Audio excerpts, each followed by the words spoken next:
All right, what's going on, everybody? I I say what's going on, everybody, because I never know who's watching the video for the first time. So I want to make sure I say hello to everyone. And I was sharing a little bit of my story. One of the things that happened to me after um, the divorce, of course, there was this time where I wanted to just, being a family person, I was a single dad for about 8 months. Um, my kids really wanted their mom. They really missed their mom, and I didn't want my children thinking that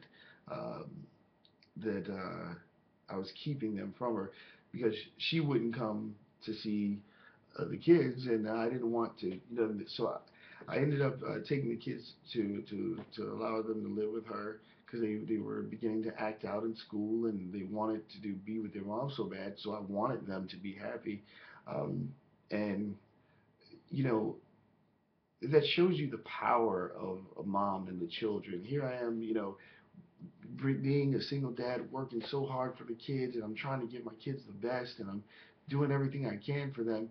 But they were like, we don't care about any of that. We want our mom. And it's actually, that just shows you the power of the mother and how powerful moms are in the lives of their children.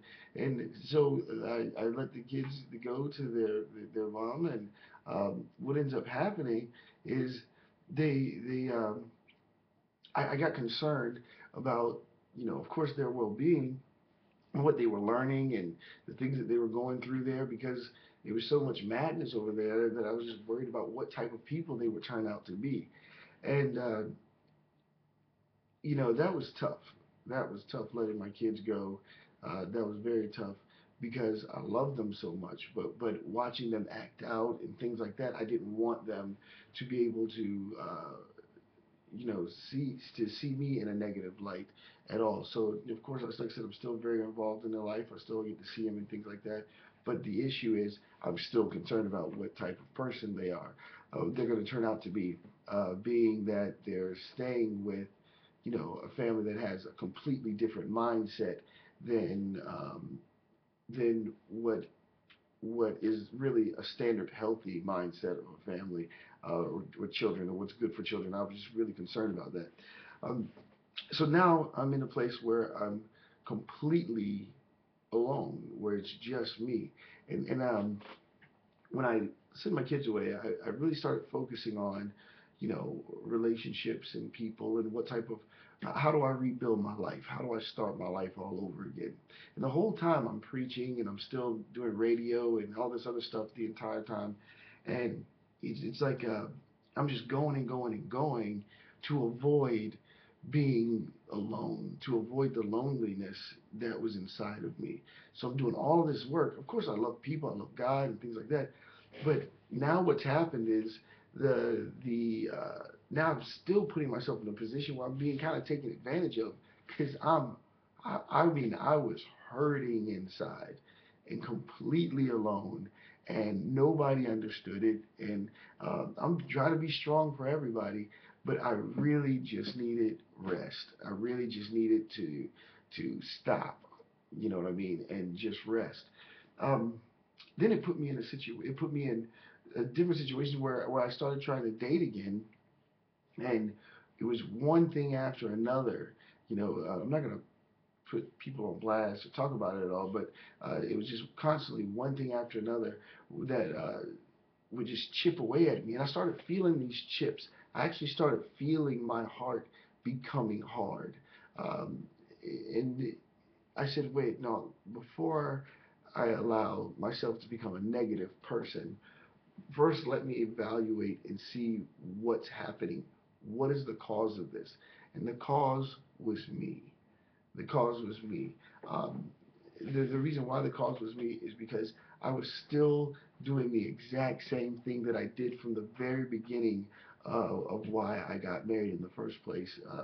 And I was um, willing to put myself at risk with somebody who didn't understand love, with someone who didn't understand, you know, that love, that's genuine love.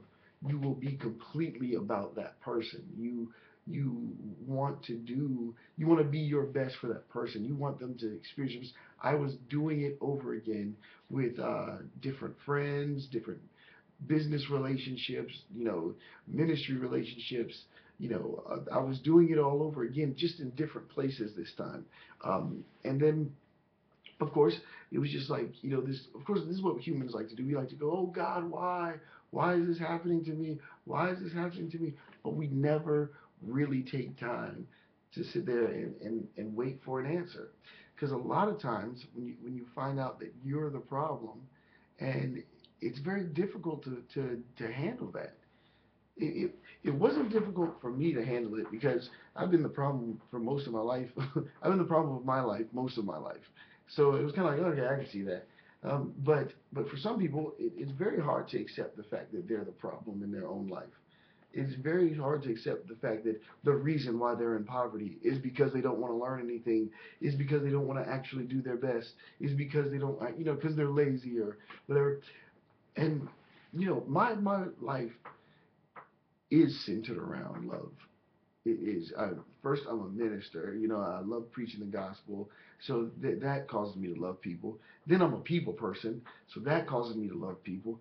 Then, when I joined the military, I was, trained like to die for my country. So I love all of you because I was willing to die for you before I even knew you, and so my mindset is like centered around love.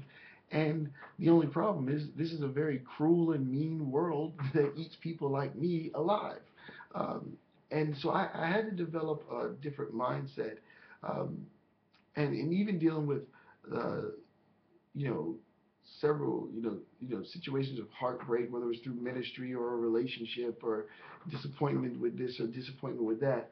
Um, I was in a position where I was just getting pounded on, one thing after another. I mean, you know, no help with the kids to try, thinking this person was going to be the one for me and then find out it wasn't. And, I wanted to bounce back real fast, like I normally bounce back when I take certain blows. I bounce back real fast. But when it came to this love thing, it was like, yo, you're going to have to wait a minute. And that was tough because I'm 36 years old now. I just had a birthday, so I'm 36 years old now, and I'm thinking, oh my God, I'm going to be 40 years old, and I'm going to be single, and who's going to want some 40-year-old guy, and then it's like, wait, there's a lot of people out there that are going through the exact same thing. Let's not, fall completely apart. You know, like I said, my entire life, I've only been truly in love one time, and that wasn't with my ex-wife. I mean, I married her for the wrong reasons. The one person that I actually was truly in love with, you know, like I said, you know, things happen, and it's disappointing.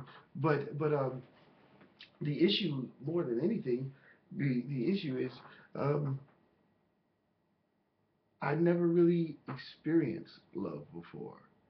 And that was hard because now like I know what love is because I saw my mother and father's love for each other, and I saw my family's love, the spouses in my family, my aunts and uncles.